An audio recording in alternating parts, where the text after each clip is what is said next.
What's up, motherfuckers?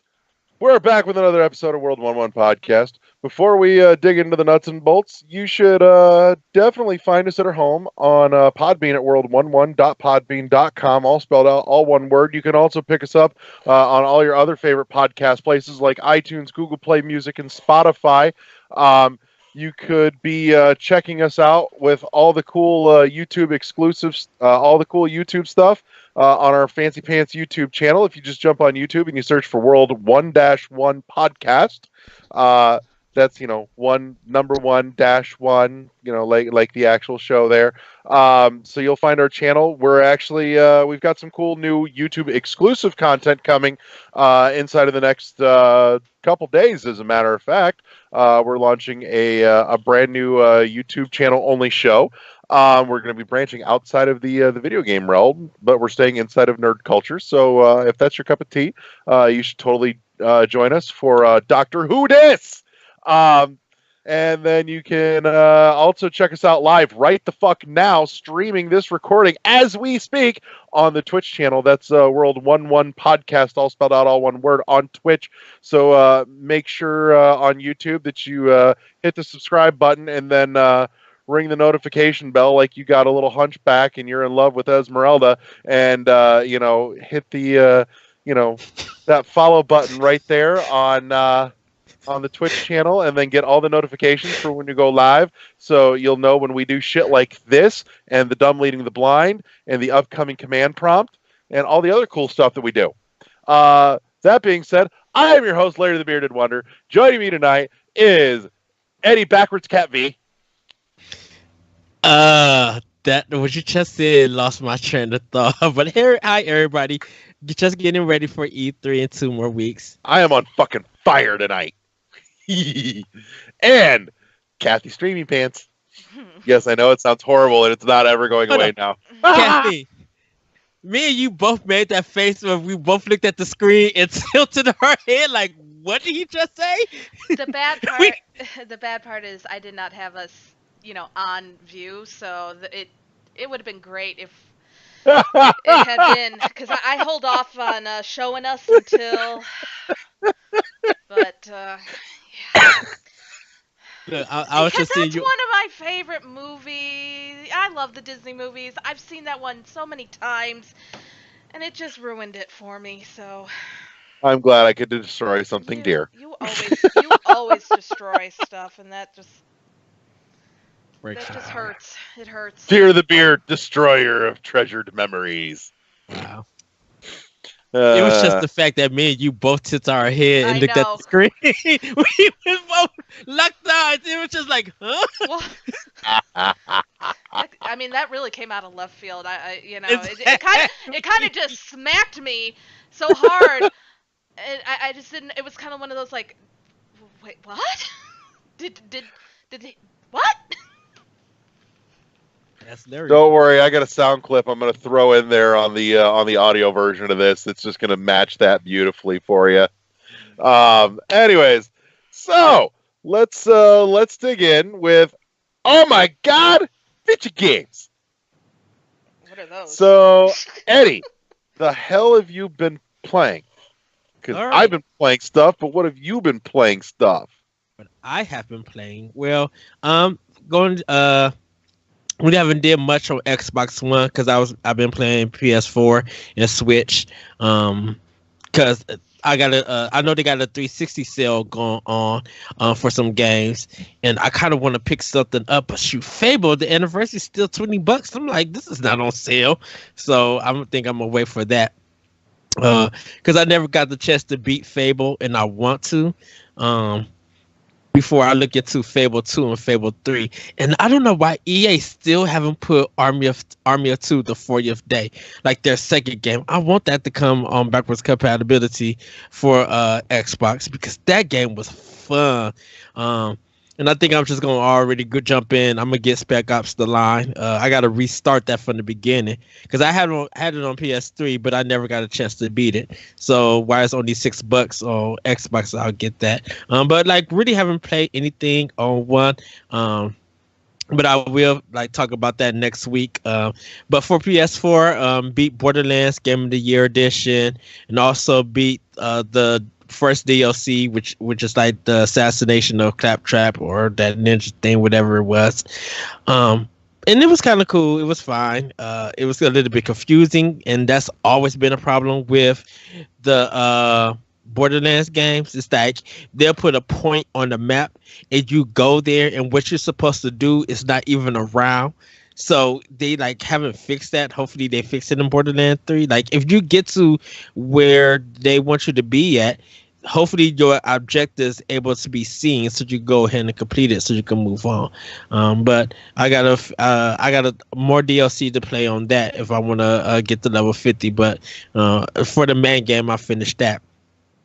Also played one of the games that I bought a couple of months ago called Line Light, Line. I'm going to say this. I hope this game do come to Switch.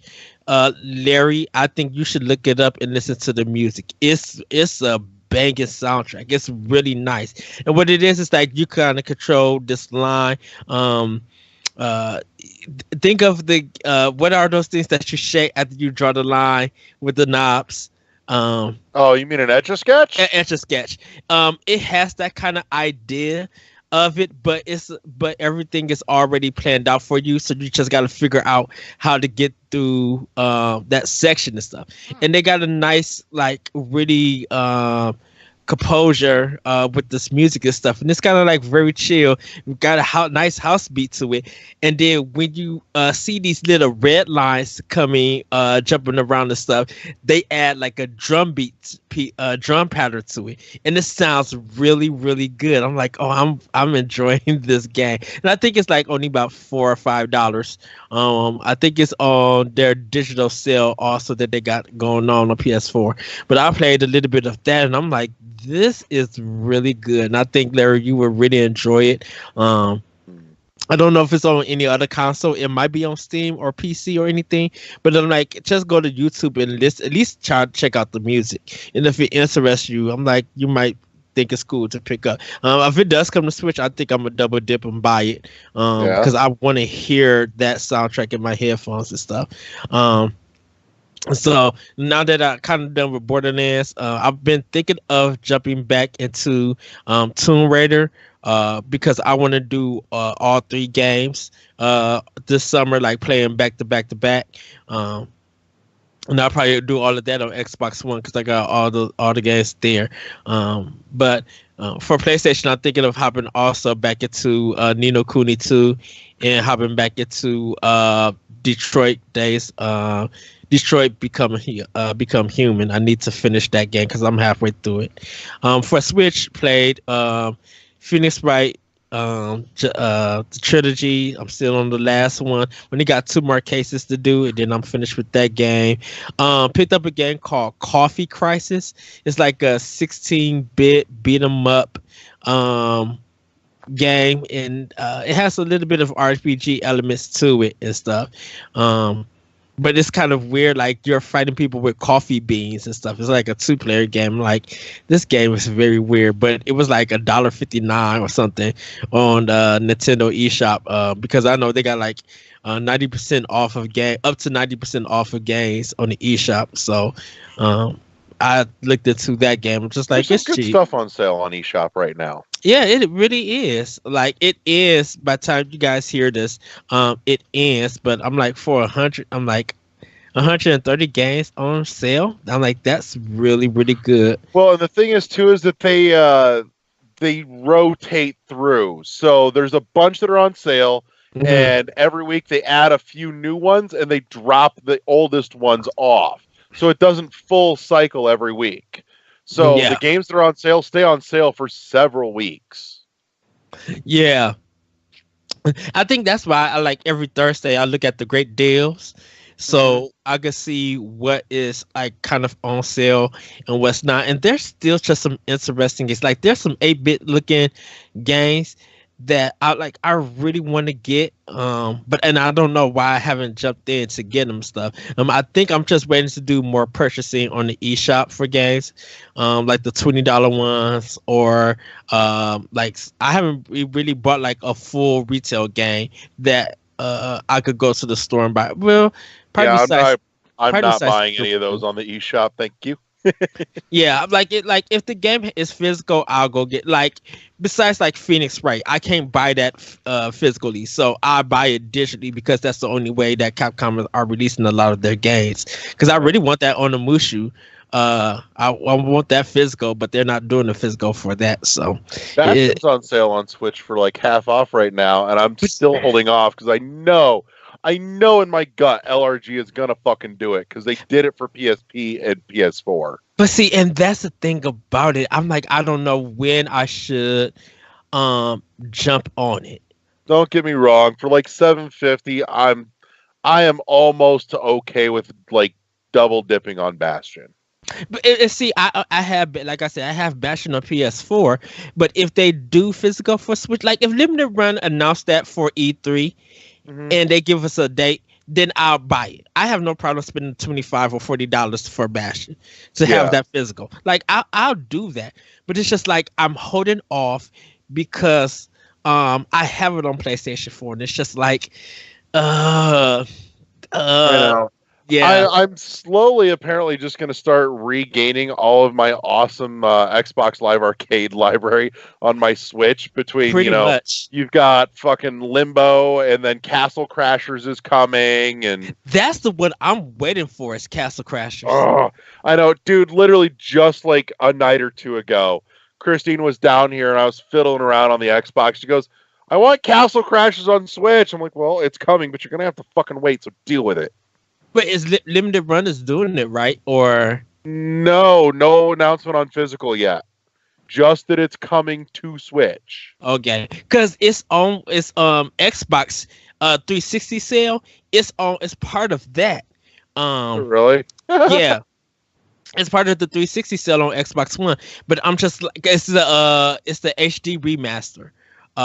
For Castle or the Castle Crashers remastered. I don't know why it needs to be remastered. I'm like, it's a beautiful game already. Oh, it is. Don't get me wrong. There are some resolution touch-ups, but now that being said, for something like Shadow Complex, there's a bigger noticeable difference because it's not so stylized. Yeah. See, and that's why I feel like that Castle Crashers and Alien Hominid, if that came as a 2-pack on a cart or even as a download pack for Switch, I would be so set for it because I'm just like, there's something about, and Kathleen, I'll turn it over to you real quick. There's something about Castle Crashers and Alien Hominid that makes so much sense with Cuphead, and I don't know. I think it's because of the artwork with each of them, and there's something about their difficulty in each game. Like it just hooks you and you want to keep trying again and again. Like you really don't want to give up on their games. So yeah, I could see a 2-pack, but yeah, if Limited Run does it or something, I would be cool. I wonder would they ever publish it? Like if they need to charge $40 or $50 for it. Here's what I want from Limited Run when it comes to Castle Crashers. If it happens, and I'm not holding my breath, that's a 50-50.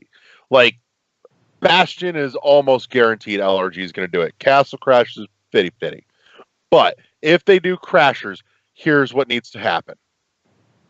They need to do a double pack. It needs to be Crashers and Alien Hominid together in a single double pack behemoth steelbook case with art book and soundtrack. I actually was gonna go further than that. For $100, have that steelbook and stuff, but then give you a Castle Crashers like statue of all 4 colors. A art book for each game, like bring the history, cause if the case story one was good. I think you showed us the case story one, Larry. Yep. That was bonus round a few weeks ago. Yeah, that Cave Story one was really nice, and I think people would pay $100 for that. I probably would, but I got $100 already on the Fire Emblem Three Houses collection, so It still has no date. July. Is it? Yep, July 27th. I think it comes after Ultimate Alliance. Dang. I really hope they spend no time on that on E3. It's just, no, it's coming up too soon, and there's been enough. Just put it out and save E3 for new stuff. Well, they said it's off stuff for 2019, so I know, which means they're gonna fucking waste time on it. Actually, I don't think so. Well, they'll probably do a little thing about it, but I really don't know. I think Pokemon might be the big game that they do the final reveal, like spend time on. Right. I think we're gonna get a date for Pokemon in a couple weeks. Yeah. I still think. I think now, and I'm kind of in agreement with everybody now, that the Metroid Prime trilogy should happen. And I really think that December is a good time for it. And the only reason why I say that is because of there's just so many games planned for this fall. Well, for the summer and for this fall, we don't really have anything for winter after Pokemon. I think trilogy in December not only is a great birthday gift, Christmas gift, Kwanzaa gift, or it's a good winter Hanukkah gift. Set. Yeah, it's a good hide in the house while it's cold. You know, enjoy the long nights in the dark and play the shit out of it. Yeah, just I say Pro Controller. Of course, you got the motion controls with the Joy-Cons, but give that GameCube support. I mean, just don't keep it for Smash. Give that GameCube support if they're gonna do it. Soundtrack, maybe see if Amiibo stuff could happen. Like, right? I would throw. That'd be a good way to make up. That'd be a good way to actually fix the friend voucher thing with Corruption and Trilogy. Actually, would be to roll it in with Amiibos instead. Yeah, I could actually get behind that. Dude, what if they just like place any Metro Amiibo on your Switch and unlock? There's only 5. Well, yeah. There'll be 6 by the time things are said and done, unless they release something else to go with Trilogy. They probably will. Like, I would use a Amiibo and unlock Zero Mission and Fusion. Because wasn't there the original Metro? You know what? I'm gonna table this for news desk. Okay, but everybody I've got thoughts on this. But back to oh my god, bitch games. But everybody, that's what I've been playing. I'm sorry, Kathleen, again on that tangent. But yeah, everybody, that's what I've been playing. Oh, I'm sorry, I did play Rage 2 on Xbox One. I'm sorry, everybody. I tried that for a little bit. I put it on hold because I got that and Sekiro on hold. Because I do want to jump back, like I said, jump back into Monster Hunter World. But like, there's just some games and stuff that I want to get through on my PS4 before I go back to my Xbox and Switch. Because I've been having I got to get some of these PS4 games done, and then I'll be hopping back onto my One and Switch for it. But Rage 2 is fun. Rage 2 is really good. I am enjoying that for anybody who want to know. But yeah, that's what I've been playing. And Kathy, what have you been playing? Well, we've had some issues with our internet that kind of came to a head this past week. So a lot of the games I couldn't play that I like to play because things were going all crazy. So you mean you had to play some single player stuff that had this good story?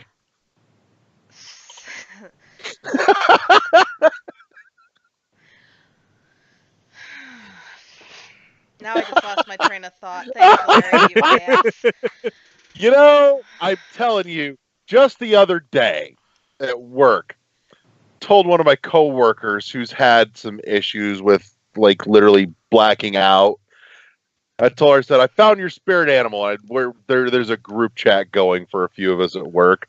And I sent it into the group chat. I sent a little GIF of a fainting goat. I said, "It's your spirit animal. It eats trash and blacks out randomly." She Oh, goes, "It's not wrong." And then she looks at me and goes, "What's your spirit animal?" And I thought for a second, I just went, "Amtrak." Wow. She's a little whippersnapper too. Like she's a little Gen Z baby. She's like, "Why do you say things that I don't know what they are? What's an Amtrak? I've never heard of that animal." oh my I'm gosh. kidding. I'm not kidding you. Those words came out of her mouth. It was Says the one who hilarious. didn't know about what 710 was. Maybe. I don't remember anymore. God. I actually run a Twitter that's just screenshots of the ridiculous stuff that comes out of her mouth sometimes. It's kind of awesome. Oh my God. Well, now that just really threw me because no, you have to understand. I worked out of college. For those who are listening, I worked out of college, and I really started to show my age because people just had no idea some of the stuff, and I'm just sitting there thinking like, God, I'm getting old. Man, this Gen Z crowd. But anyhow, back to what have I been playing? Well, a lot of the stuff I want to play would cut out when I was playing it. So I did play a little bit of Fortnite. Finally got my first season 9 win, and Congrats. finally it was in a. I got carried. Let's just put it this way: it was in squads. I got carried. My ass was carried. I mean, and literally, if you watch, I have it highlighted on my channel. If you watch, I got rezzed so many times that I'm very lucky I even won. But let's see. She got res so many times it was infinite. So I did play as much as I could Tetris 99. This weekend they had Nice. a special going on, one limited time where you could get the if you earned so many points, you'd end up with the Game Boy theme. So you got to play old school Game Boy. Yeah. Had the music, had the sound effect. It was fun. It was like, oh my gosh, it even felt slow as hell, even though it's a pretty fast-paced game when on the regular theme, but it just felt Right. like it just felt weird. Sluggish. Except with my internet cutting out, I'd lose games and I'd be like, fuck this shit. I That just gave did. me an idea. Let's see. I picked I picked up the next Penelope, and I started playing that. What did you think? It is a fun game, Isn't and that fucking it's cool? just it's a neat little game and so worth the for the cost. It's a nice little pickup. The only problem is I realized our Joy Cons might be going bad because, Drifting? huh? Are they drifting? They're drifting and they're drifting pretty Yeah. bad, and it's only occasionally, and so I was having a hard time. I was going through the Minotaur stage, Uh-huh. and I couldn't Yeah. change lanes. That's how I Oh, noticed. Oh no. So I'm like, crap. There goes our Joy Cons. But it doesn't surprise me because my kids like to pound the buttons and really. ah, Let's see. I showed my son. What was the game? The race, the Void Space Racing.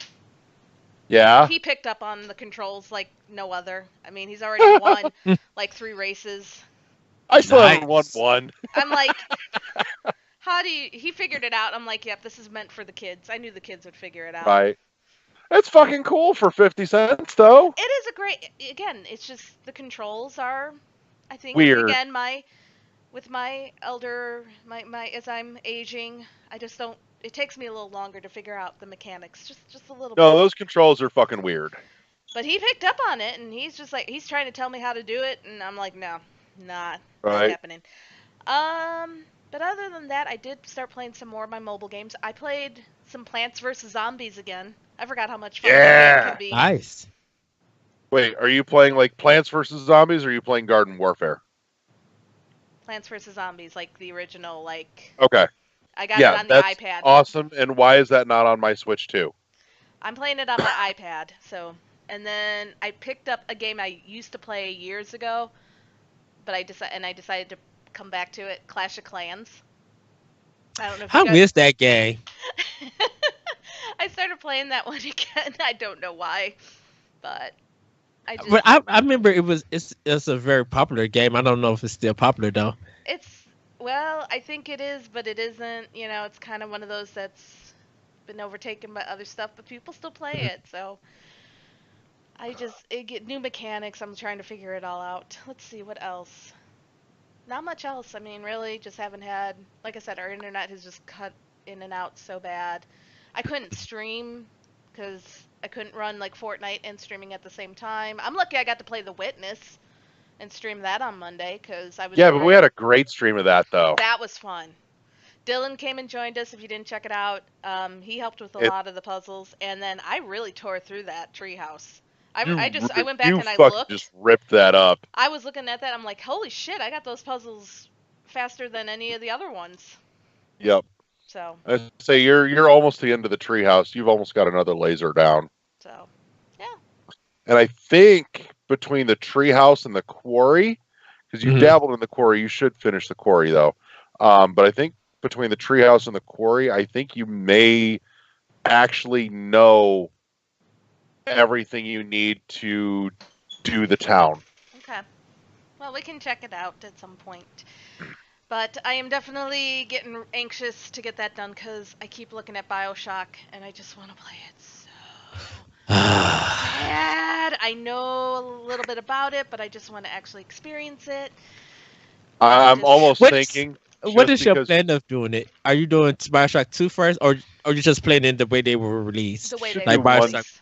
I would do 1, 2, and Okay. Infinite. But I was going to say, Kathy, I think we talked about running something short just in between. That's Yes, maybe we like did. just a one. Shadow Complex is a good one for that. It's really no longer than like Super Metroid. It's almost like a carbon copy of Super Metroid, just rearranged a little bit. Right. But it'd be a good quick palate cleanser that we can knock out in like a 1 to 2 streams. You really have good faith in my gaming ability. I do. But yeah, I did pick that up because it is on sale on the Epic Store, which Epic has a It's great sale going on. If you have not checked out Epic Store, they had a lot of their games at 75% off. Damn, Hades is up there for $10. yeah. If you didn't pick up That's got new Hades, DLC. oh my That's got new god, and they're update. always updating it. And that's a fun game just to kind of like pick up and play for a little bit, Put a and whiff, then. yeah. Mhm. Well, I wonder what their next sale like this, because from all the controversy that happened with it, I wonder if they'll be better prepared next time they do it. I didn't hear about any of the controversy. We'll have to talk about that because I did not hear anything. Okay. We'll Yeah. save that for later, yeah, because I heard nothing. But I picked gotta up, find out which game it was. Go ahead, but Kathy. yeah, no, just lots of games that I still on my to-do list to play. I think I got more games than I have time. But now that my internet's back, we'll be getting into some of the games. I'm looking forward to it. I really wish you had a PS4. Why? Because I really wish you could play The Last Guardian. I know it's not your cup of tea, but I think like if you go in just for the story and for kind of his theme, I think you probably appreciate what the game is. It might be frustrating at times, but I'm just like, I still think to this very day, and this is just me, I still think it's PlayStation's best first party game for PlayStation 4. Not ever. That goes to some other stuff, but I think like for this generation, for the PlayStation 4, I think The Last Guardian is just like number one, and that says a lot. So, but that's me. Yeah. That's why I was just like, oh, even if she didn't have internet, just to pop that in and just play that and just like, cause, yeah, I'm sorry, No, it's Larry. okay. We actually also restarted a playthrough of Skyward Sword. Yeah. Yes. Oh, that needs to come to Switch. I still need to beat that game.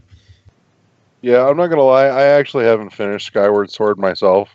I think it's got one of the best endings. It's somewhere on my list of shame. It's all right. I will totally own that. I'll own up to that one. I just thought the story for that one was really well done, and I think it's got one of the best endings out of all the games. I liked what I played of the story too. I just literally haven't finished it ever. I've restarted it a couple times. I think though it does get repetitive, and I think that's part of the Hmm. problem is that. Mm. But I just wanted to finish it because that's how much of a Zelda freak I am. It's like I have to know. Plus, it was a Yeah. great time to teach my kids how to read. They were Right. like in preschool when it came I out. could see, I I remember could getting see that. Oh, so okay. yeah. I would. Well, that I started it with Twilight Princess. My daughter was born when Twilight Princess came out, and so I would actually read it to her, the story, the words, while she was hanging out with me. So she'd be Oh, playing, and I'd read it. So she got to. That's how she fell in love with Zelda, and It's now so she's a weird. Zelda nut. So It's so weird. Wind Waker has my best boss, and Twilight Princess has my best dungeon. what's the best boss?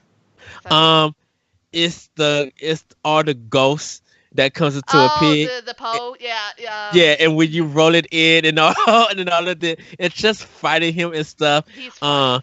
yeah, and then the best one, my dungeon is it's the desert dungeon where you get the Oh, Dreidel of Death. That because it's almost like a the roller coaster desert. at some parts. Yes. Mhm. Yeah, I loved it, and not just like how going against that boss too was just so cool. And I'm just like, man, I'm like, this is why I love the Zelda series because it makes you think in every game, and it's just like, how are these guys this creative? Mhm. That's why I always feel like you can't do a Zelda maker because Nintendo got it on lock, and there would never be any dungeon or design that could beat that. Yeah. That's just I don't me. know. You say that, but I just the Zelda games have just been I again played them from the beginning. I remember the frustration of trying to do the original Zelda, the Mm, agony of having Zelda 2 and just like what the fuck is oof. this? Which I've come to appreciate now as I've gotten older. But then I can't. That Zelda game is a remake.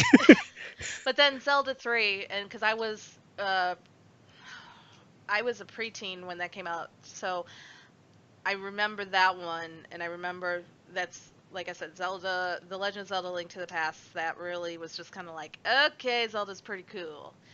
I mean, heck, I even recorded off the TV using a cassette tape player. I recorded the music for the ending off of the TV just so that I uh, could go in our backyard and roller skate to it. I actually did that as a kid with the Teenage Mutant Ninja Turtles soundtrack and Rocket Knight Adventures on the Sega Genesis. I did that because I like the music for those games. And they didn't have Uh, CDs or tapes back then of those songs or of the gaming soundtrack. So it's like, oh, now you can get all of them. And it's like, yeah, where was this when I was a kid? And see, that's the thing that I kind of had the Genesis over the Super Nintendo in that one area because the Genesis had the headphone jack that you could plug in to listen to it. I'm like, Oh my! oh, We when would did Super Nintendo have this? we would do the sound test for Street Fighter 2. With Turbo. Yeah, Oh my gosh, yeah. we would. I mean, and also Mortal Kombat. I remember my brother and I would Yes. play fight with our like He-Man and She-Ra, and we'd have this because the TV was in his room, and we would just have the soundtrack to Street Fighter 2 Turbo in the background. Uh, uh, my I heart was a right now is nerd. so I will admit it. We look, were this. Kathleen. My heart is like super happy right now. standard So in love. nerd. uh, I are was you a sure you're geek. married? What? What I was said, are that? you sure you're married? I may be, but I'm always open. Yes, yes. I know what you're talking about. I know what you are talking about. I relate to all of that. Sorry, I'm sorry, everybody. That just made me so happy because I'm like, whatever she did, I did the same thing as a kid too. That's how I was. Man, that's how I was into games, like back as a kid. But Larry, I'm sorry. Back to you. Oh, you're all right. You're quite all right. I'm sitting here just listening, and I just polished off High Peak Castle with this insane death orb because it's awesome. Um, the fuck have I been playing? Oh, that's why I actually picked this up in the first place because I was looking at what I've been playing. Um, so I busted out. I dug into one of the little indie games on my Switch that I actually haven't played yet while I was waiting for other games to download that I just purchased. Um, I have a problem. Somebody help me. But I started playing Semispheres, and I really like it. It's pretty simplistic if you are coordinated. Never heard of it. Yeah, it's a. I don't want to call it a puzzle game because I think that's too generous. But you remember that game? What was it? Brothers were like each of the analog sticks controls one of the two brothers. Yeah. Yeah, it's like that, except each analog stick controls a dot. Like there's a blue dot and an orange dot, and when you start a level, it starts, one big scene or one big screen, and then it splits in half, and like each one is is almost identical, but they're slightly different, and you start getting into learning how you can interact from one screen to the other, sort of, in order to figure out how to get your both dots, to the finish point for each of their respective screens. It's not overly complicated, but it's fun. And if you have coordination issues, you're going to feel fucking stupid. What's the name of the game again? Semispheres. Okay. So, and I believe it's fairly inexpensive. It might even be on sale again at the moment. But yeah, no, it's a neat little coordination test, I guess might be the best thing to call it. But what else did I play? Right. Sorry, I have a birthday coming up and I'm just having age complex issues right now. Wow. Because you're gonna be old. I'm hitting a big birthday and I don't wanna. That's You're all right. fine. Years ago, when I lived with a buddy of mine, he has a couple of kids and he was turning 30 at the time, and his kids go, "Hey Dad, you're 30. That's half of 60. That's half of 120. He goes, "You're grounded for a month. That's half of 2 months. That's Man. half of 4 months." Wow. I wish I was turning 30. Damn. That's So bad. every year on his birthday, I Afro. repeat that joke with the appropriate math. Fucking drives him nuts. Why do you have wasn't any that- friends? Wasn't that long ago, I got to crack at him. I'm like, "Hey, you're 35. That's half of 70. That's half of 140. Fuck you, Larry." I asked him, how does he have any friends still? Mhm. So yeah, that was a thing. Jeez. But in any case, What else are you playing? yeah. What else am I playing? So I piddled with Lumines a little bit because my physical copy came in, and it's pretty. I'm not gonna lie, the trading card was actually prettier than the cover art that was in the box. Ooh. Well, and here's why. It's literally one thing. It's because the trading card is foil stamped. Ah, gotcha. And the cover art was not. That cover art should have been foil stamped. Holy fuck, it had been lit. Oh!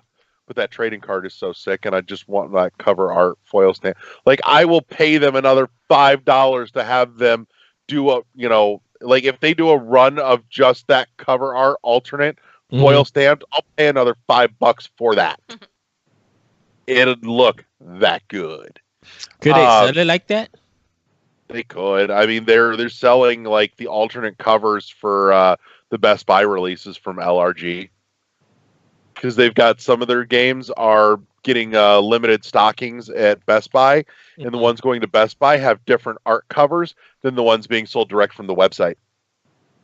Ooh, okay. So something to watch out for. But if you bought the website one, you can pay. I think they're selling the alternate covers for like $1. So if you want both versions, it's only an extra $1. Oh, nice. Yeah, it's really not bad. In any case, and then The one that I'm actually really super excited to talk about. I was also playing with some Dead Cells quite adamantly this past week, including just up to a few minutes ago, because the new Rise of the Giant DLC literally just hit my Switch a couple hours ago. Mhm. And I'm super pumped to get into that, but I'm in the middle of a run that I have to finish first, and I'm not going to just trash the run to play with the new DLC. Not when I'm that close to the end. I literally just walked into the throne room. But in any case, I'm so so mad. I can't play that yet. Oh, I've been wanting to. Stick with me afterwards. I'll work with you and see if we can get it fixed. I hope so. So, anyways, but yeah, I'm having a baller run that I'm about to wrap up and just smash the Hand of the King with this fucking death orb thing. It's just fucking brutal. It's so great. Anyways,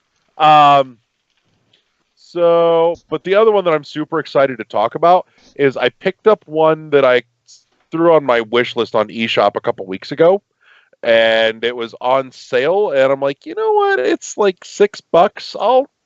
I'll take the dive on that. It's called Mind Path to Thalamus, and I'm part way through. It says there's 2 separate endings, but I haven't figured out where or what the trigger is for either or. Because right now I haven't come across anything unless it's the beginning. Because there's a branching path at the beginning, like you can take a left turn or a right turn, and I took the right turn. I don't know if I just missed a simple thing or if it's a full, like, nope, this is what's going to dictate your ending right from the beginning. And you have no idea, no clue. I have no idea yet. I'll figure it out eventually. But in any case, so Eddie, this is where I think it's going to get your fucking attention here.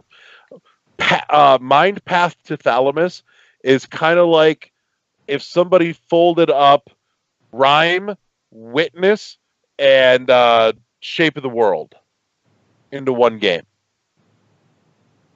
That's intriguing. And I can tell you where each piece of that comes from. Please do. Okay. So, it's got some of the thematic elements of Rhyme. Yes. It's not a one-to-one analogy for the story that Rhyme is telling, but it has some similar themes. From The Witness, it is a puzzle game, but the puzzle elements are light. It's not brain-bending logic puzzles. It's more just kind of playing with elements and some minor switches, and it's not going to break your brain. I will say, though, I ran into a set of puzzles on one stage, and I literally, for a couple minutes, I thought I had like a glitched game, that it was fucking broken. And then when I saw the answer, I went, son of a bitch, that it was fucking clever. The solution is in plain sight, but it is unbelievably subtle. I'm like, oh, fuck me. Okay. So it's got puzzle elements to it. It lists as a first-person puzzle platform, and the elements from Shape of the World is that the game has a very surrealist element to it in terms of visual design. Visually, it's actually really pretty. Like, it's way prettier than a $6 game deserves to be. Like, it's built off of Unreal Engine, and I've got some screenshots I'll send you guys later because it's. Yeah, I'm about to ask what's the art style? Is it like the Gardens Between? Is it like cell shaded? Is it cell shaded like Rhyme? Also? No. I mean, it's Unreal Engine, and it's made to have kind of like actually respectable graphics. Like, it's not bleeding edge, but it looks pretty good. Something like Portal 2, the Portal game, so close to that, in a sense. Maybe. Visually it's different, but I mean, in terms of Portal 2 might be the closest because Portal 2 you at least get some of the nature elements, and it's got a heavy nature theme in there. Yeah, it has like a 3D look, but it's like a clean shine to it. I'm telling you, you should just get on the eShop and watch the video for it. Yeah, I'm trying to look for the game on the eShop. Is it on? It's on sale. It's under great deals. It's under great deals. Okay. Yeah. Yeah, I was looking under the recent releases. Yeah, it's not recent. Just search the word mind, M-I-N-D.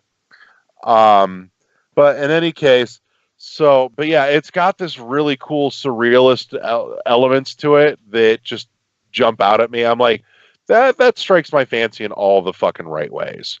And for $6, I'm happy with it. Absolutely. I mean, if I had paid $15, I still would probably be okay with it. At $20, I think would be too much.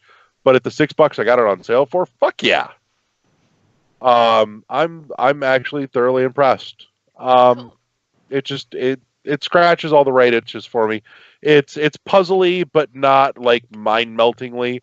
I had a few points where I'm kind of like, I felt like I was getting turned around and lost a little bit, but it only lasted like 5-10 minutes max, and then I figured out where the fuck I was going. So it knows how to keep you. It knows when to fucking not be annoying. Like how long it can drag something on before you would just say, fuck this, I quit. And it stops before it hits that point. Nothing will ever get you so frustrated that you will say, fuck this, I quit. And there's a real fucking art to that when it comes to game design. Okay, so to be able to challenge, but not frustrate beyond point of no return. Now you see what I'm talking about, Eddie? Yeah, I see it. Yeah. Like you said, does that not look pretty for a $6 game? It looks really good. Yeah. Like somebody put some legit effort into this. Yeah. I'm actually pretty impressed. Shout out to the art team who made this game. Right, no shit. So, but yeah, that's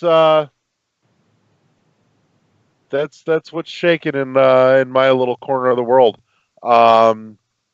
I'm thinking tomorrow I might actually.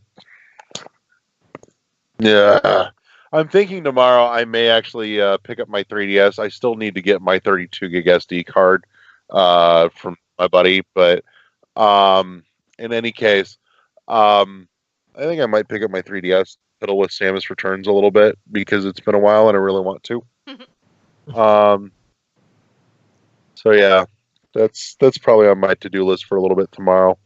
Other than that, I'm probably going to be playing more Dead Cells in the morning because I want to fuck with Rise of the Giant. I want to see all the new stuff and the new boss. Dude, I'm just waiting for the. So hype. I'm waiting for the eShop tomorrow.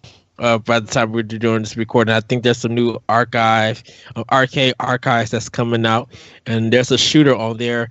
I think it's hitting PlayStation 4 and Switch, and if it hits Switch, I'm gonna get it there, and I'm excited. I'm like, I've never heard of this. I've seen it, and I'm like, I want this game so bad.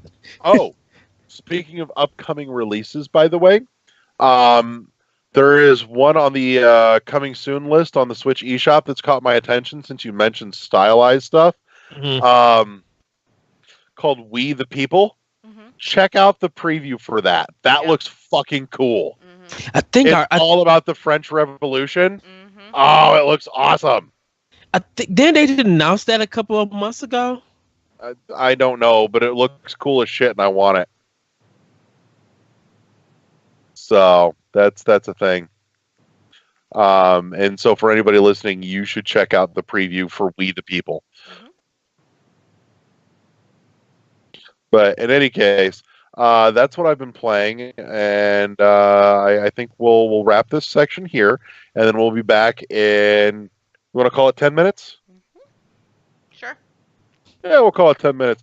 We'll be back. We'll see you guys back here in 10 minutes. Don't go anywhere, and we're gonna have bonus round. And guess what? It's not me this week. Kathy's running bonus round. Yay! This is the fuck tune right after break.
And welcome back. This is the bonus round. This is the middle part of the show where we do something weird, and this is like retarded, nerdy show and tell section. I've been running it for the last couple of weeks, but Kathy's got something good she wants to fucking share this week. So, Kathy, Yes. what you got, motherfucker? So that kind of hurt, but motherfucker. Not as much as it hurt your mom. Leave my mom out of it. She's a sweet lady. She'd also kick your ass if she could. All right, so I live in the great state of Missouri, and this is not Shout out. not a video game conference, but I'm gonna totally geek out because in addition to playing video games, I really love playing board games and card games, like everything from I do too. Monopoly and Sorry to Settlers of Catan, Risk, you name it, obscure ones. I just love board games. Well, Yes. down here near St. Louis, they have a conference every year, a board gaming conference called Geekway to the West. And Nice. I love that. it was this past weekend. Now, I didn't get to go. My husband went. So, unfortunately, I did not get to partake, but I got to hear all about it. And we actually have a couple of games that I wanted to highlight because, kind of talk about the conference and what we got from the conference real quick. Mhm. So, for those who don't know, Geekway to the West, like I said, is a board gaming conference where all you do is all board games, 24 hours a day, starting on Thursday, went to Sunday. And they do a whole bunch of stuff like they give away games, they give away prizes. In fact, my husband put in for a door prize for a 3D board game version of Settlers of Catan, like had 3D landscape. He did not win it, Nice. I've unfortunately. seen that. I want it. I was so hoping he would have won that because that would have been my show and tell, but unfortunately he did not. But because I knew you would like that. But no, so they I may do- actually be introducing a coworker to Settlers tomorrow. Oh, I know I'm teaching her Carcassonne at least. okay, because I love that game and I'm still learning how to play it without having to ask for help. But anyhow, but they do a whole bunch of different events, and one of their big things is they have a huge library of games that you can check out, play, and then check in. And they have what's called a play and win section. So if you check out a game, you automatically get entered in to the raffle to potentially take that game home for free. So, Oh, nice. but they also did a giveaway, and what they also do a contest where people can submit their game designs, and if they win, they can actually do a contract with Indie Board and Games, the company, and have their game mass produced and given out as a free gift at the Gaming Con 2 years from now. So my husband was there and picked up. I gotta switch back. Hold on one second. Picked up. It's called Among Thieves, and it's basically card board game where you go on heists and you try to collect money, and you basically it's all about being deceptive and trying to get the most money and win. You know, end up with the most coin, trying to go backstab people. It's just different ways to play, and based on the cards you have, based on the type of character you want to play. But yeah, this one won 2 years ago. It was voted on by the convention attendees, and so everybody got this game for free. So a huge shout out to Nice. Floyd Nice. Fretz. Can I say I love that box art? I know, isn't it pretty? And Oh, that character design is nice. Yeah. I love that. So you're actually trying to do heists against 3 different corporations, and you've got for each turn, everybody takes a turn as the heist master, and they determine what you're going to do and what you're going to take, and then you as the characters decide, are you going to be honorable, or are you going to be dishonorable? And you get points depending on how many people are honorable, how many are dishonorable. There's so much to it, but the card art and just the game is so pretty. So, but yeah, it's by the same company that made what was the name of that game we were talking about, Larry? That you have the card game. Oh, Coup? Coup, yeah. So it's the same Okay. company who made this. So, They're the ones who actually help run the conference and promote a lot of the games. So Nice. then my husband actually played a game and won one, and it is called Downforce. Now this game company is called Restoration Games, and this game has been actually out for years. I think it's like a 40-year-old game, but they just remastered it and renamed it to uh, Downforce. And basically, it's just like a racetrack. And you go around and you use cards, and you have cars, and you're trying to race around and come in different places. And it's really simple, lots of fun. There's two boards, one that's more of a straight track and one that's a little bit more winding. And based on how you play, determines your placings. And I mean, this game also has come out under the name of Top Race, Daytona 500, Cleveland Grand Prix. But yeah, they brought it back out again under the name Downforce. In fact, my husband and his friends all wanted a copy. Unfortunately, this was the only copy given out at the game, so we're the lucky owners of it. But yeah, Nice. he also got to try. So who remembers Fireball Island? Do you remember that board game? Yes. Well, I've never heard of it. oh, you got to go check out. Okay, so you know the Angry Video Game Nerd. I'm gonna give him a plug. He does board Yeah. games. Go check out. He does Fireball Island as one of the games. Well, they actually have a Okay. new version of Fireball Island that my husband got to play. So people just bring all. Really? Yeah, I mean, if you go to geekwaytothewest.com, you can actually see the library of all the games that were available to play. I mean, there was like 1,800 games that people could check out and play. It also shows the ratings of what people thought, how many times the game was checked out, how many people played it. So you get a chance to kind of see what all these games were available. But yeah, it's a nice gaming conference. It ran from Thursday to Sunday. The venue was open 24/7, so you can just play games. They do a whole bunch of other fun events. But it's definitely, if you are in the Midwest, it's pretty affordable. My husband's passed $60 for the entire weekend. Oh, that's not bad. That's No. pretty good. So, you know, if you really like board games, this is a great chance to just come down and spend the days, just your days playing tons of board games. Chance to win some prizes, and meet some other game boarding enthusiasts. But yeah, that's what I wanted to show. Some new games, like give a shout out to the one that won 2 years ago. And yeah, for anybody who's interested in board games. But that's it. Yeah, I have family in St. Louis. So, and I like coming to see the Ark. So I might have to make a trip down there. I think it's in Yeah. June next year. Hold on one second. I think next year's conference is June 11th through the 14th. And it's in St. Charles, Missouri. So, Ah, yes. nice. And they do other like a mini one and a little micro one, but yeah, The the big Geekway one to the is- West, Geekway to the West, that's the big main one. That's cool. Yeah. So yeah, that's what I wanted to show, cuz I love board games, and board games love me. Oh, We definitely like games in our family. If you're coming up for the graduation party in a couple weeks, we're definitely busting out board games. Yes. I love board games. Mhm. Yeah. We I have a so many. compunction to play some Alhambra. It hasn't been played in this house in years. I don't think I've ever played that one, so you'll have to show I've me. never heard of it.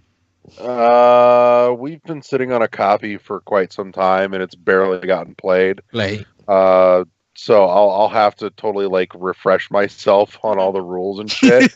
But That's okay, I've but that's played half the I've fun. played it before, and I knew that I liked it, and that's why we bought it. That's half Nice. the fun, is learning how to play the game. I mean, there's I get. we what was it? I don't participate because usually I'm streaming, but my husband will do gaming nights, and they have Legendary, which is the Marvel Universe game Mhm. set. It's like a card game type. Yeah. I don't understand it, but they've been going through learning how to play it, and just with the expansion packs and everything. Oh my gosh, all I hear is them yelling at each other and going over what are these the rules? No, those were the rules for the other version of the game. And it's like, oh jeez. Well, Like, shit. I can Eddie hear got you guys. Eddie got to experience Pandemic when he was here last oh, time. that game was amazing. Did we play it twice? Yeah, you were in on 2 rounds, I think. Because we played it that Saturday night, and then we played it that Sunday night. I mean that Sunday afternoon.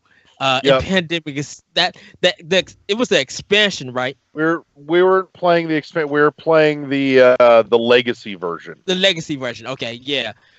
That still waiting for that game to come to Switch, and I know. That's the sad thing is that it's not going to be the legacy version that comes to Switch. It's just going to be the base game. But even still, to be able to have it on Switch just to piddle around with would be, it's going to make my fucking day. In the meantime, also the other one that we played, Carcassonne, that is on Switch already. Yes, the tile that one is. Yeah. So, yeah, that's already on Switch. So there's a good one for you to pick up. And the one from Harmonix was fun too. That was a blast. Drop Mix, hell yeah! Yeah, Drop Mix is fantastic. And is it crazy that I could see that as a PC/console game too? Mm-hmm. Like, I've heard so many good things about that. Never played it. When you come up, we'll bust it out. Okay. You get so much bang for your buck with Drop Mix as well, because when it first came out, you got 2 games in one. Now it's 3. Oh wow. Yeah, it's fantastic. But that was it. That's what I had for bonus round. I just wanted to show off some new board games and talk about the conference, which I sadly didn't get to go to this year, but I'm hoping to make it next year. You will. So. No, I'd love to go, but again, we don't ever get that shit around here. So to be fair, we do get Gen Con, but that's indie, and that's less my scene. Well, Indianapolis. You need to just make a trip down by me. It may happen next year. We'll see where things are at.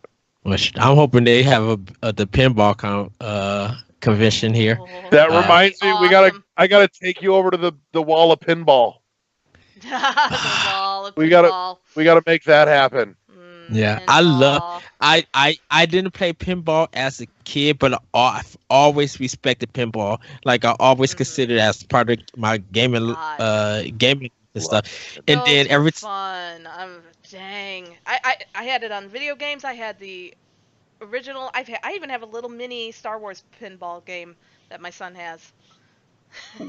and that's why I sometimes make fun of Sonic pinball, but I love Devil's Crush on TurboGrafx 16. Pinball was awesome, dude.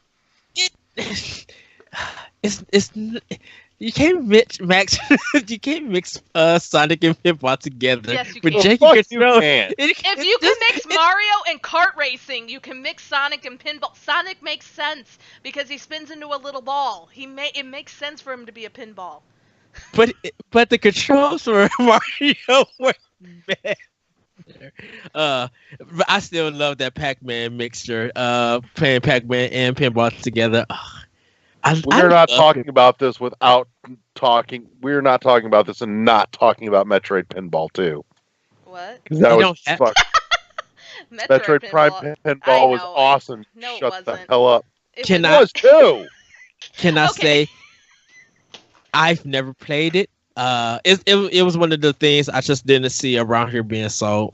So it might have been like a limited quantity and then sold out and they just never restocked it. I would love to play it though. When you're here, dude, I'll get it out. Yes. Shit, I will even try and dig out the actual like DS Lite so you can play it with the Rumble Pack. Ooh, yes. If you're gonna play it, get the full experience. Which, by the way, speaking of, Metroid Prime Hunters also supported the Rumble Pack. Yes, it did. Oh, cool. Mm-hmm. Yeah. Well, everybody, that is back for you. Everybody, that is bonus round, and we will be right back. And we're back. Welcome to the third half of the show. This is where we either deep dive into a special subject, or you know what? Tonight kind of is deep dive. Honestly, this is where we either do news desk or we deep dive. And tonight we're going to be deep diving into speculation, rumor mongering, and all the internet filth that is E3 to come. Oh God, here we go. E3 predictions. That's what your mom said. Anyways, so let's deep dive, and we'll get into it. We started kind of toying with this a little bit. Oh my God, video games! I'm like, no, we gotta save this. So, first big thing, obviously, we already know Sony is not going to be there this year. That's a big one. Yep. That really kind of leaves a big hole to fill, said your mom.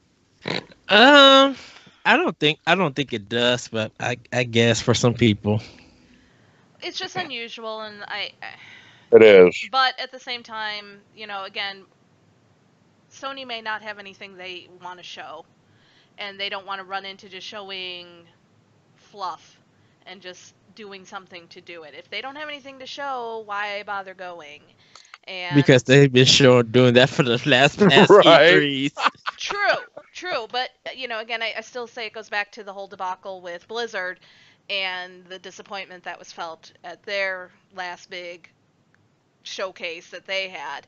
And I still think it put everybody on notice, and especially these bigger companies, that don't just if you really don't have something to show, just don't bother with it.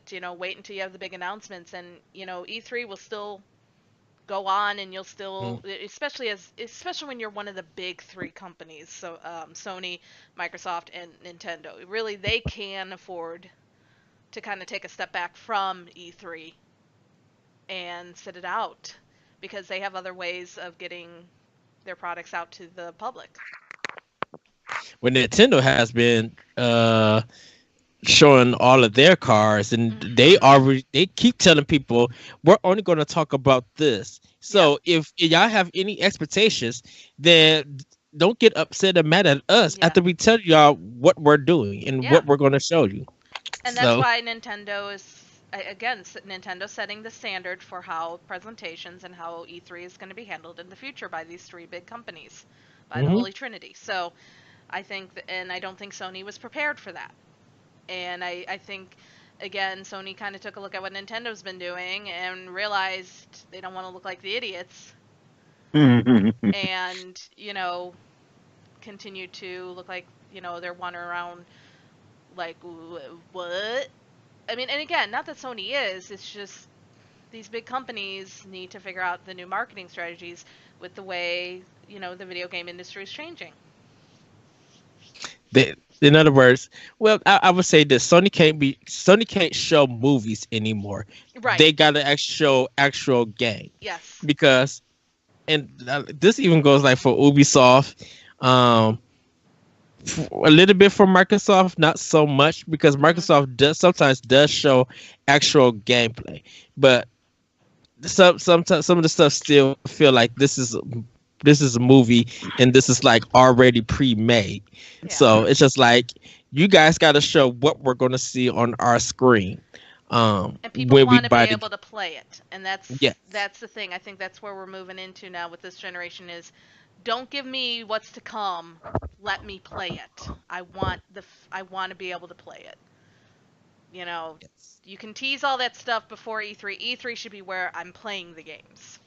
Yes. So, well, Larry, where do you want to start? All right, so we're gonna go the traditional route here. We're gonna make the rounds, and we're gonna start with a likely prediction from each of you on E3 this year. So we'll start with Eddie. Okay. Prediction that is actually got solid credence. We will get a Gears of War 5 release date. The box art that they show that's somewhat been leaked or rumored looks cool. if they actually do that, I would actually buy like a hoodie or T-shirt or even a poster of that, because that box art that is rumored that got leaked looks quite nice. But I think we'll get an actual date for it. Maybe September, October is kind of what I'm hoping for. But Gears 5 getting a release date. Okay. And Kathy. I really haven't been keeping up with the E3 news. I usually wait until we get a little bit closer, but We're like 2 weeks away. I know. I usually wait till the week before. Um, I'm predicting that I don't think there's going to be any surprises. I think this year we're not going to have any big game reveals really. I think it's just going to be what everybody's been expecting. I'll be very surprised if anything's going to really stand out. I think this E3, again, with Sony not being there, even though I think it's a smart move, I think it's going to be kind of underwhelming. I think we're not going to see not much excitement of any big AAA games really coming. And I think it's just going to be a very blah E3 for a change. Okay. I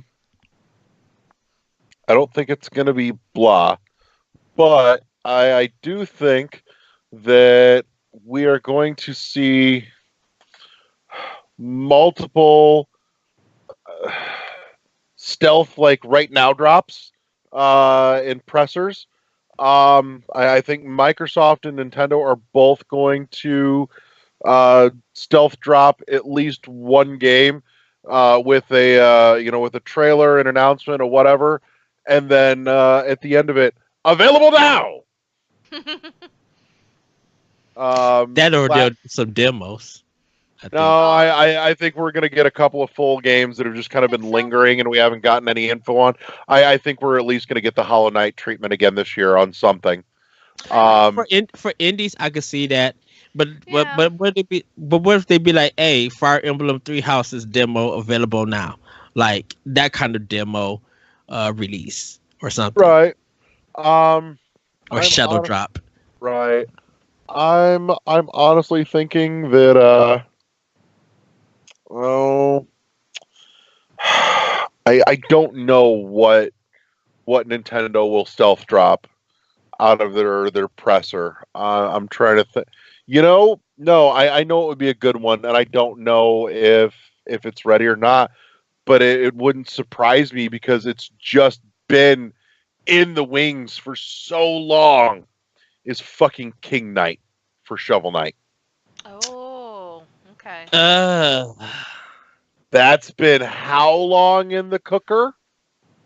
I think 2 years.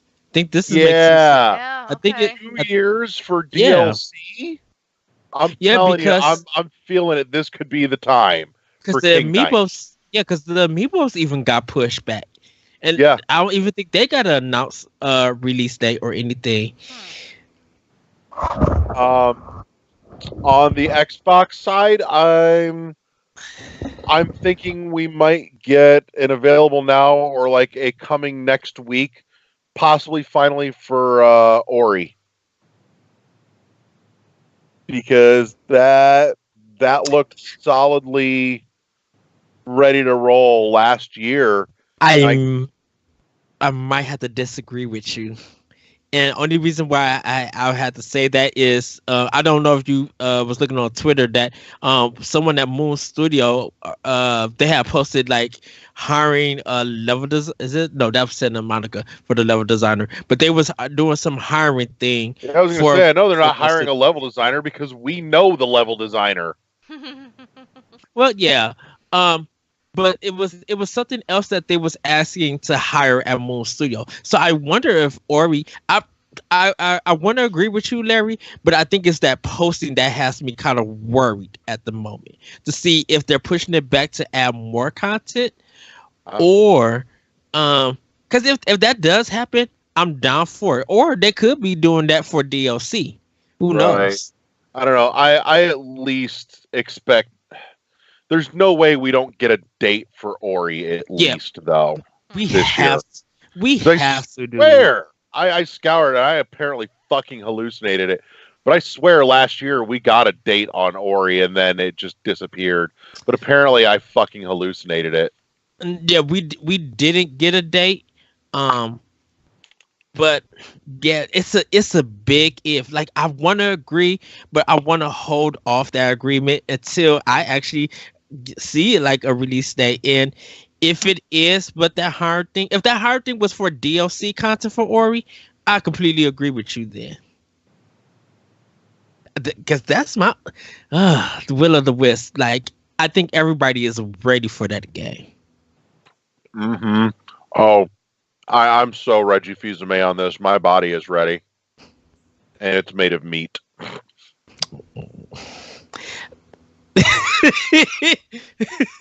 I have no words for that. May I add that the PC gaming show might actually be good again. I think what they did last year was actually good. Yeah, last year was that like fucking shark game, dude. oh, that thing is amazing. I think What did I miss? there was a dig up last year's PC gaming press conference from E3 and keep an eye out specifically for the shark game. They imagine playing a Jaws video game where you play the shark. Oh yeah, I saw that. Oh my god, I want that I game. know. I'm sorry. Go around and destroy people? Yes! Come on. Yeah. And I'm gonna eat that leg. I'm gonna eat that other leg.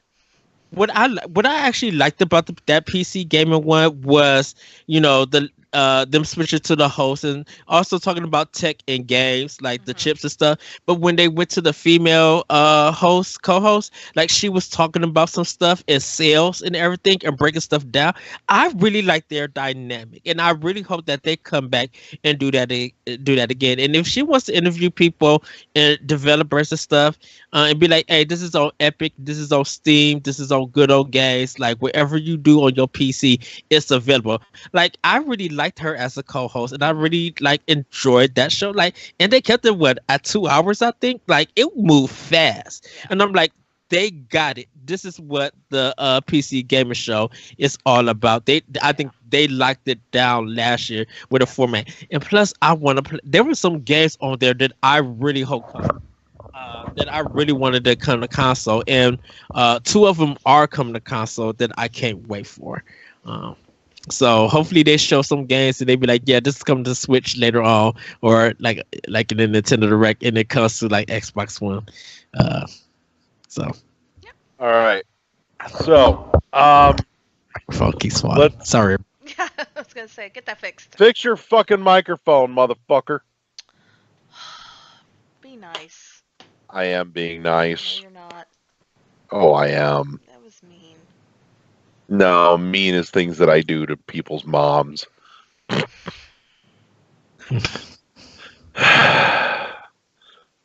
So let's round table. I want speculation here. Something you're hoping for out of E3. Let's start. Let's go opposite round the table. Kathy, something you're hoping for. What am I hoping for? I would like to know what's going on with Cyberpunk from dang it, I can't think. CD Projekt Red. Yeah.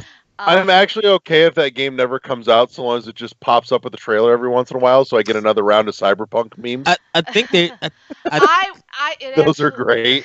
They are, but I really would like to see some more information about the game. It was something that I was looking forward to, and it's kind of just. But so I don't know if there's been some issues. No, they. I think they announced that they was going to speak more of it at E3. After they did that streaming. I missed it because I was just like, yeah. So that's I'm hoping to see some more of that. And yeah, I think they're going to be at I think Microsoft's conference they're going to be at. Okay. I don't know when they're going to be showing it though, but I think they said Microsoft conference. And I hope Bethesda's presentation isn't sucky like it was last year. Ooh, that was horrible. That was painful. Compared to the EA one, ooh. Bethesda's was kind of a mixed bag. It was a I'll tell you who needs to get their fucking presentation together if they're coming back to the show this year is fucking Square Enix. Their presentation last year was garbage. It wasn't bad. No, you're right. It wasn't bad. It was awful. It wasn't even awful. I think everything that they showed on there we already knew, so there wasn't nothing. Not only that, we'd already seen it at everyone else's show. Well, it was the Kingdom Hearts thing, but like She and Shadow the Tomb Raider was really nice because that was like the first gameplay trailer of that game, so I was excited to see that. Did you already see that at Sony's? No. Oh no, you're right. That was, what was it, Last of Us Part 2 that just looked like Tomb Raider? Yeah. Yeah. But yeah, that's what I'm looking forward to. I'm hoping. Which at that point those two were pretty interchangeable. Yeah, pretty much. But yeah, that's all I had.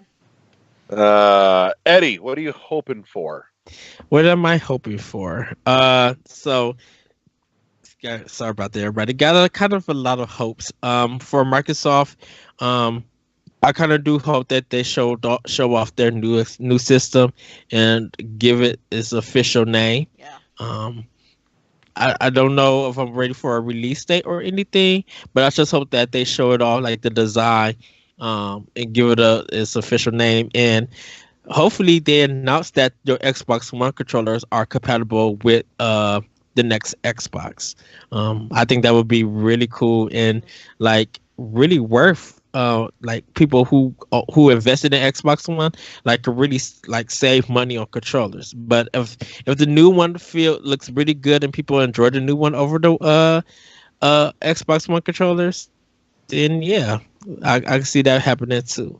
For Ubisoft, I think I'm speculating that Watch Dogs 3 is going to be announced. I know it's kind of in a rumor right now, but Watch Dogs 3 and Mario Rabbids 2 probably be announced. Watch Dogs 3, I kind of hope that they continue from the second one because the second game was really good. I like those characters there. For Square Enix, I got to stop you real quick. Ubisoft, do you think Beyond Good and Evil 2 is playable this year? No. They had some playable behind closed doors last year, didn't they? Not that I know of. I think probably, but I don't think they're ready to deep dive into that game because I think Tom Clancy, whatever they have planned for that, because of Division 2, not Division 2, I'm sorry, the Ghost Recon game, that's going to be their focus on it. Fuck that. Bring me back Splinter Cell. Well, unfortunately, that's not being made. I think they show some gameplay and give some updates about it. But I don't think they're going to officially announce that game like ready to go when they should. So for that's Ubisoft. Square Enix, they'll probably show off Dragon Quest S that a lot of people are hyped for. They probably, and I think Larry froze on my screen. Yeah. Okay. It's just funny. So, I think I know they showed the trailer for the Demons or Daemons in their new game that's coming for PS4 and Switch. I keep forgetting the name of it, Okaran or Omicron. I got to go back and look it up. I'm sorry, everybody, for the name. But they'll probably show a little bit more of that. Oh, there you go. He caught up. But I think Square like Enix, 20 Naka or something? Yeah, something like that. I think Square Enix probably is going to announce Final Fantasy 13 collection for PS4, Xbox One, and Switch. I think it's time for those games to come, and I think the Switch version is going to get just digital versions of it, but Xbox and Square and Sony would get physical and digital versions of it. So that is my guess. Speculation for Square Enix. I kind of would love to see that. I would actually love them to bring out Eisenhower. I think is it Eisenhower or whatever. They had a 2D shoot 'em up back on PlayStation 1. And it was really difficult. But I kind of want to see that get a remaster and a sequel coming to Switch, like an exclusive. I would love to see that. I'm not worried about the Avengers game. It is. I have Ultimate Alliance for Switch. So for Nintendo though, I kind of course, I want Tokyo Mirage Session to be announced for Switch. Everybody does. But I kind of want them, and this is going to surprise a lot of people, I kind of want them and Monolith Soft to put Xenoblade Chronicles X on Xbox One. And the reason why I say that, I mean, still bringing the Switch. Of course, I want it for Switch, but I'm looking at this game and how gorgeous it is, and everything. And I was just like, what if Nintendo actually took one of their franchise and actually returned the favor to Microsoft and put a game like that on their platform, and actually be able to see that game in 4K on Xbox One X, like. I mean, they could go in and fix some things and stuff. I don't know, the music might be annoying and everything, but I'm just like, I could see that kind of happening. Not so much about Bayonetta 3 and Luigi's Mansion. I think all of that stuff is expected to come, but I kind of want Nintendo to that be probably the first and only game that I would want them to put on somebody else's platform. And I think Xbox One, I think Xenoblade Chronicles X on Xbox One would sell more copies than it should have on Wii U. Because I think that's a game that's not only fitting for Nintendo, but I kind of think it's fitting for Microsoft because of its graphical ability. And I would kind of love to see that. Well, if it's going to happen, it would be with Microsoft. So... Because hey, Microsoft brought Minecraft and they helped bring Cuphead, and I think Nintendo could return the favor. Well, and they've been playing nice. They must have something cooking up if they're playing this nice. Yeah, I think Nintendo and Microsoft have been playing nice, but I think they have seen the benefits that have come out of their partnership, because all like Minecraft and Microsoft and Nintendo, they all made money from that. Cuphead is still, I think, with this, when they had this pre-sales, that worked out for Nintendo and MDHS and for Microsoft, because it went from like when they announced that game on the Nintendo Direct to like #1 in almost 2.5 weeks and pre-sales. Like, and it stood #1 till the game came out. And I think at $20, people were buying that game on Switch. Even people who already own it double dipped, so that was more money for them. But yeah, like for Nintendo, putting Xenoblade Chronicles X on Xbox. Okay. I'm gonna roll 2 here.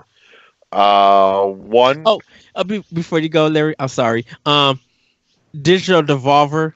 I don't know what insane game they're gonna bring. Oh my god, I'm so ready for fucking Devolver. So I don't know. We need the continuing saga in the Devolver digital cinematic universe. I don't know what they're going to bring, but I can say this: I give them mad props for the past 4 months. Even since like they've been bringing out hits like crazy, and I respect them on that level. I'm like, yeah, you guys have been doing your own thing, bringing out the weirdness and stuff that you could call a video game.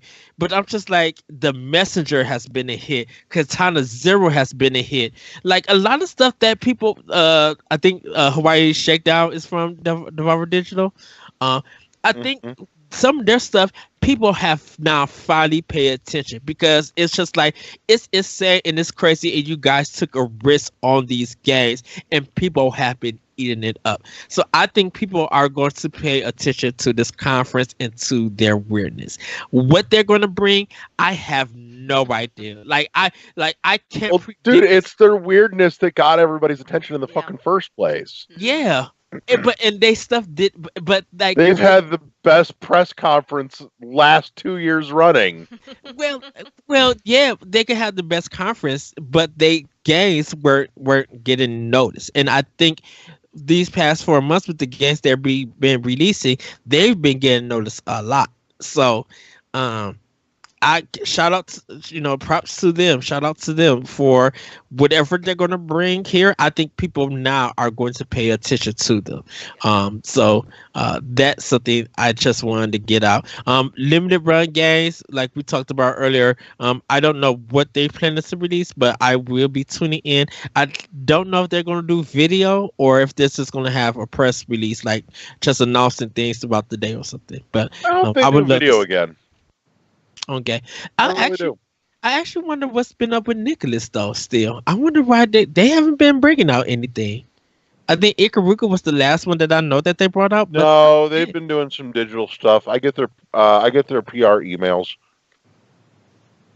But they've been quiet. Like they used to be hot on like Nintendo Life, and I just don't see them no more. Here, hang on. Let me dig in my email and see what the last thing I got from them was. Yeah, but sorry, I didn't mean to interrupt you, Larry. It's just that Devolver Digital, I wanted to mention them. It's amazing. Yeah. Yeah, and to give them props, because they've been knocking it out with some great games. Like I cannot lie. Limited run games. I want my Just Shapes and Beats if you guys do announce stuff. Switch physical. I want it. So let's see. I just got one earlier this month. Redout just dropped on Switch. That was from Nicholas. What else here? Mr. Taco back in October. What else? Dungreed for Switch. Code of Princess EX back in July last year. Remalor. Was Code of Princess before Ikaruga? I've got the email after Ikaruga. I've got the Ikaruga email from where was it? I just saw it. Man. That was like a year ago.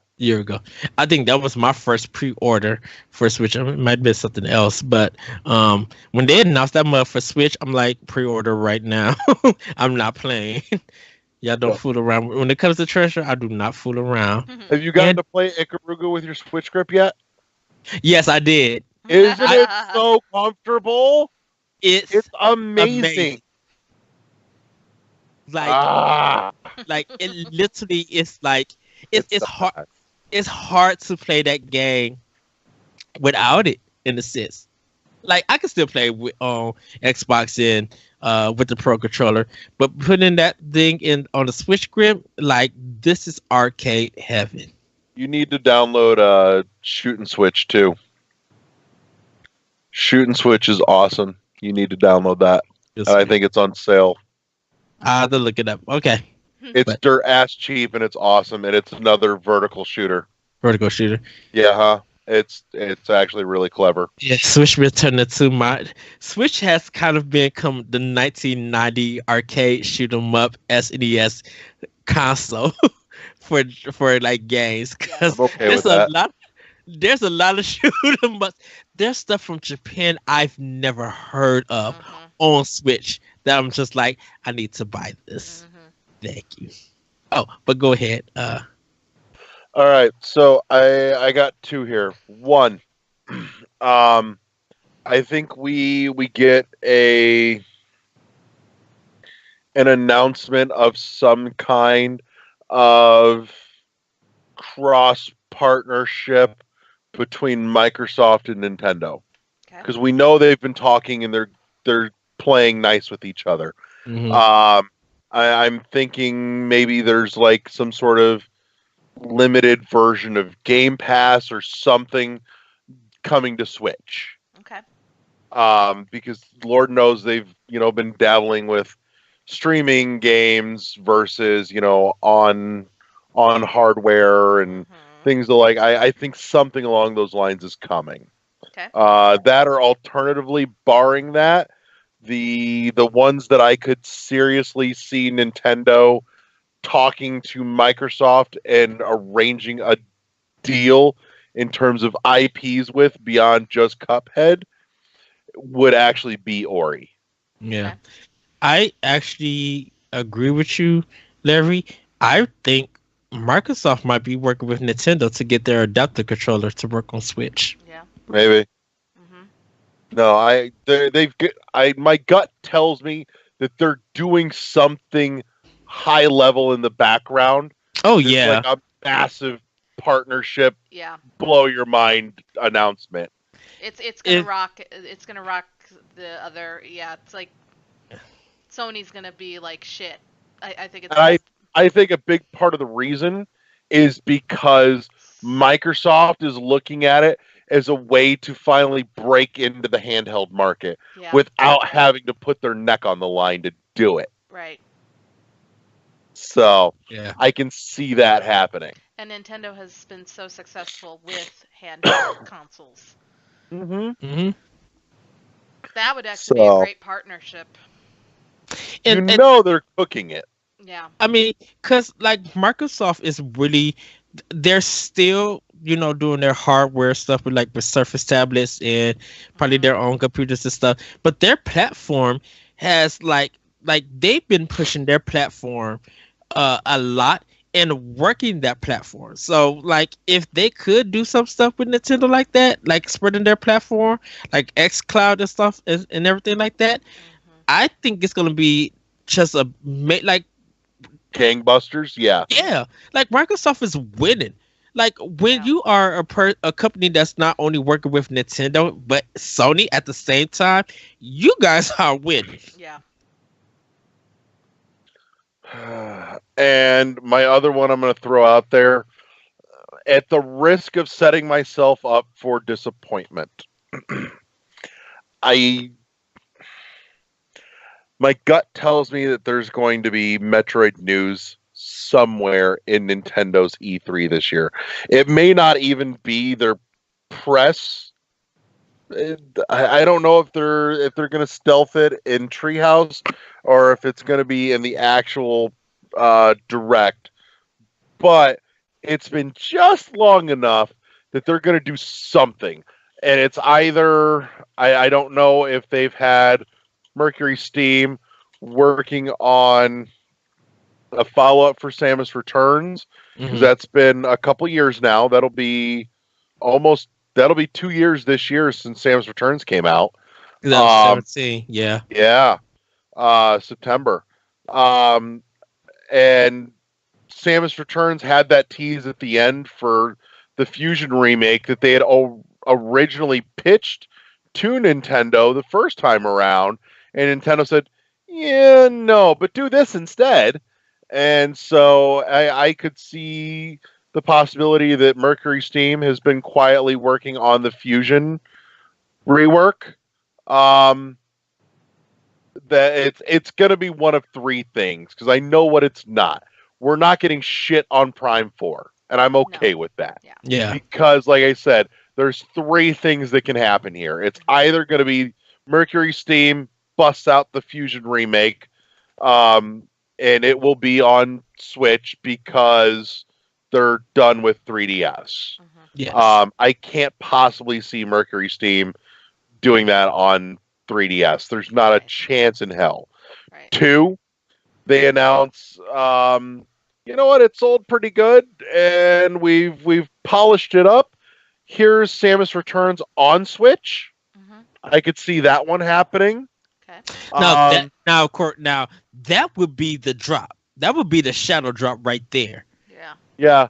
Like if you want to break the eShop, that would be the one. That would. My gut says that's not going to be the stealth drop though, because if they do that, my gut tells me they're going to physical release it too.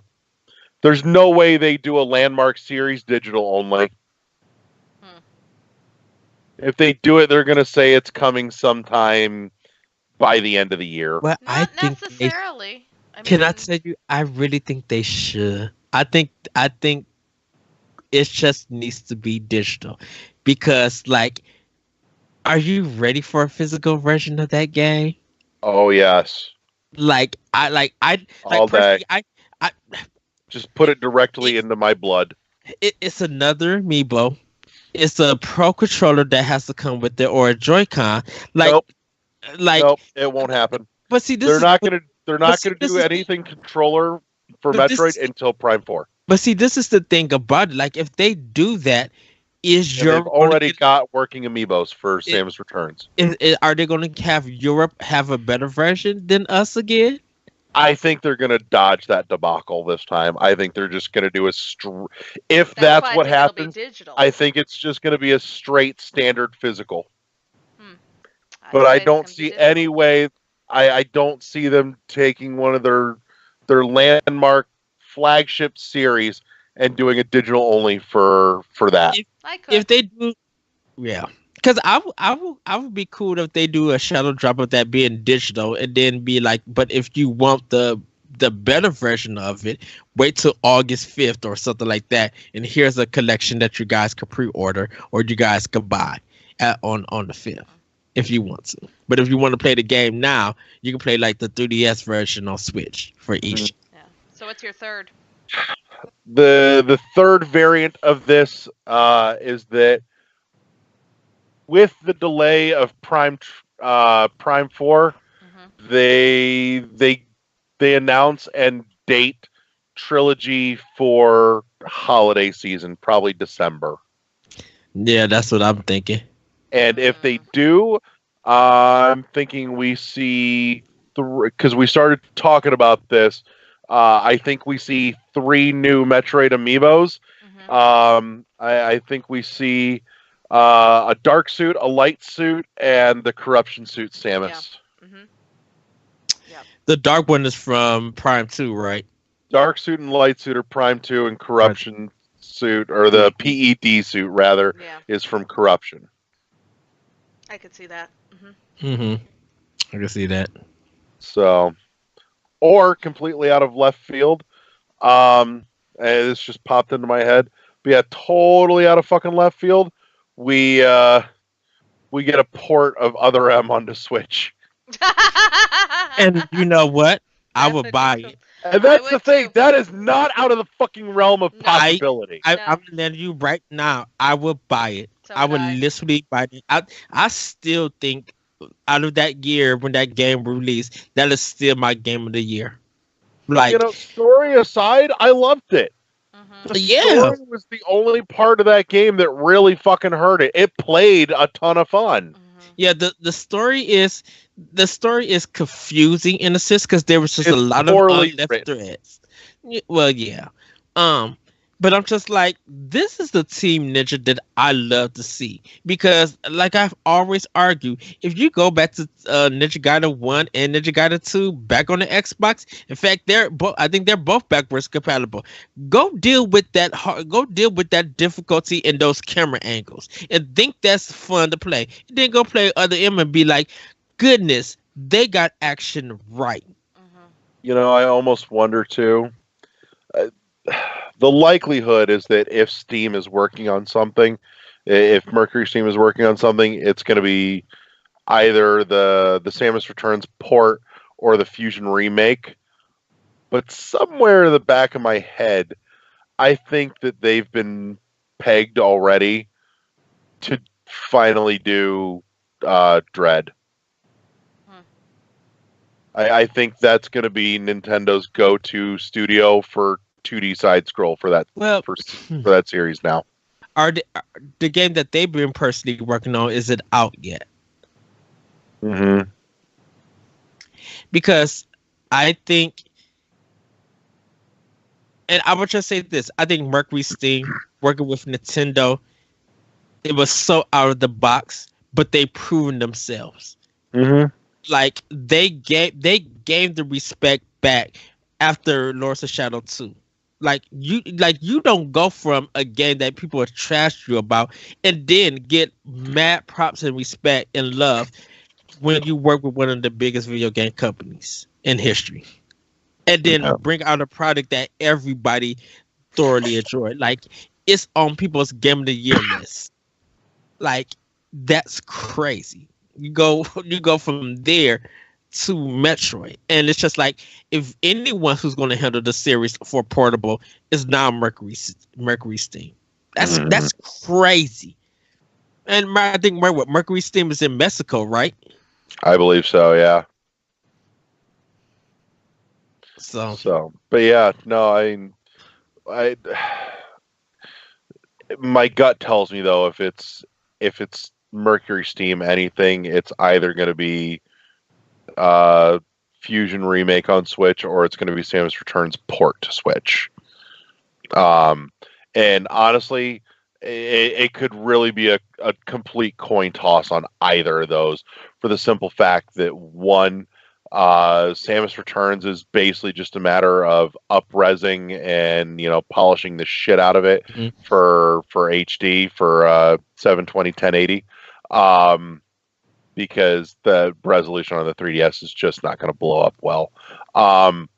Or two, the reason it could be a toss up between that and the Fusion remake is if they pitched the Fusion remake to Nintendo, you bet your ass they came to Nintendo with something in hand and said, "This is kind of what we got in mind," and I bet you they've got a solid working start on it that they saved somewhere and had a running start on it already. But they gotta make it creepy.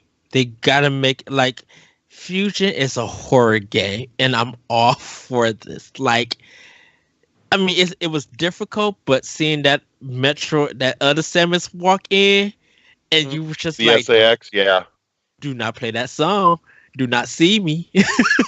That was scary. That game Like, with headphones is amazing, by the way. oh yes. Sorry, Kathleen, but yeah, Fusion is just like bunkers, and I'm just like, this is the Metroid that I like. I mean, I love all the Metroids, but I'm just like, this is a horror game. This is not the Metroidvania that people expected. Like it built so much tension that you want to drop the system. You don't want to. You want to cut it off, but it's just There's like only one game that ever did that for me. There's only one. Which one? Eternal Darkness. GameCube. Now that's something that needs to come to Switch. Damn it, that game, especially when you had surround sound. Let's just put it this way. I all of a sudden had somebody whispering over my shoulder. I didn't realize there was a speaker behind me, and I just jumped and ran out of the room. That game is spooky. That game is a fucking psychological nightmare. That game fucks with your brain. But it worked. Well, and like I said, it was just so creepy. Like I said, if you had surround sound, it really intensified it because they would play the sounds out of different speakers, so you didn't know where the sound was coming. I mean, you would have the blood-curdling scream from the other side of the room, and you just... Oh my god, that just added a whole level. But anyway. Alright. Sorry. So, alright. One more go around the table here. Complete wild out of the blue. What do you think? No chance in hell of it happening, but I want to hear what would just blow your mind from this year's E3. Go, Eddie.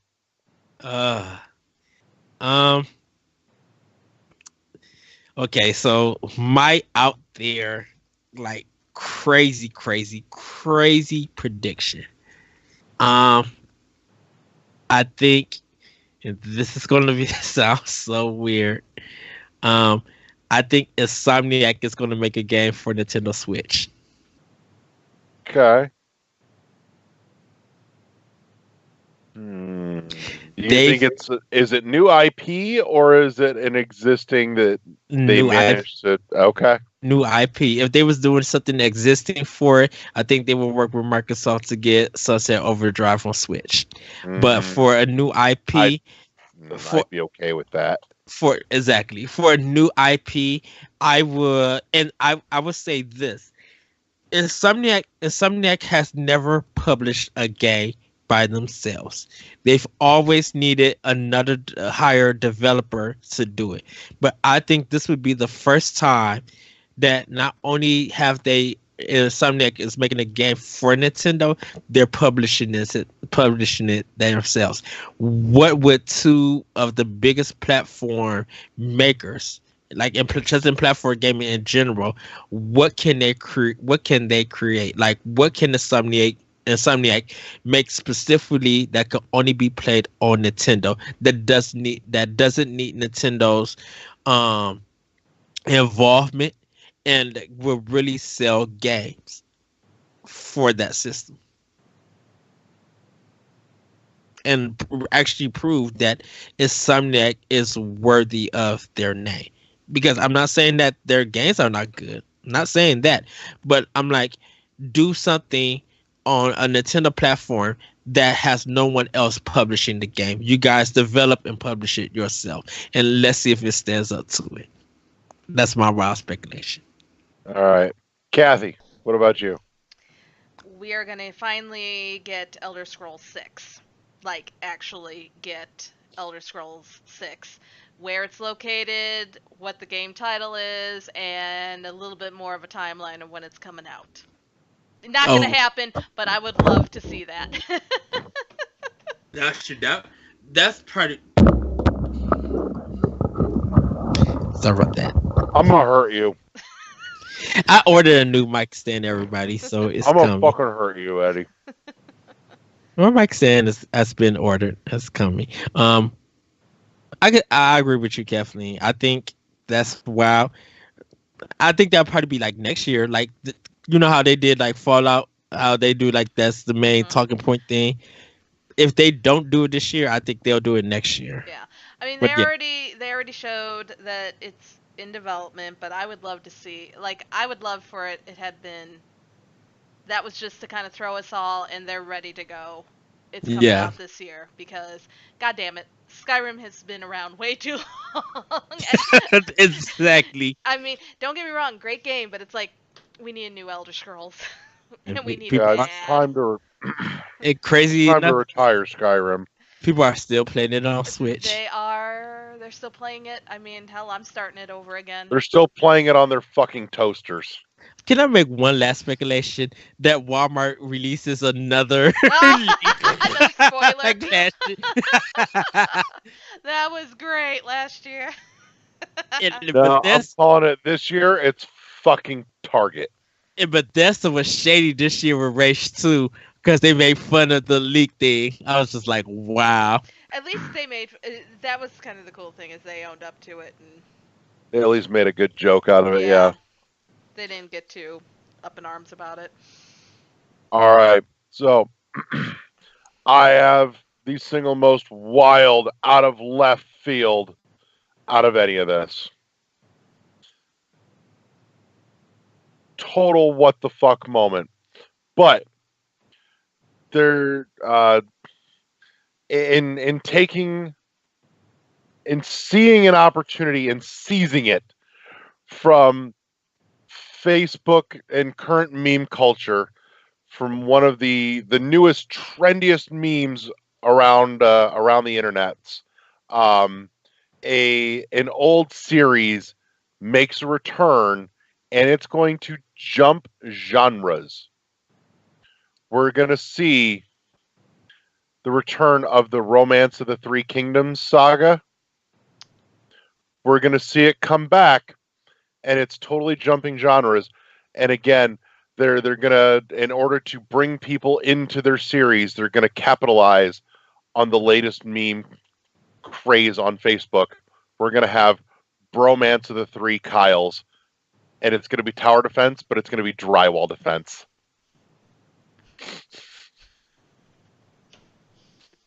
Well, everybody, that was where I think Kathy died. No, I didn't die, but I'm just like, okay.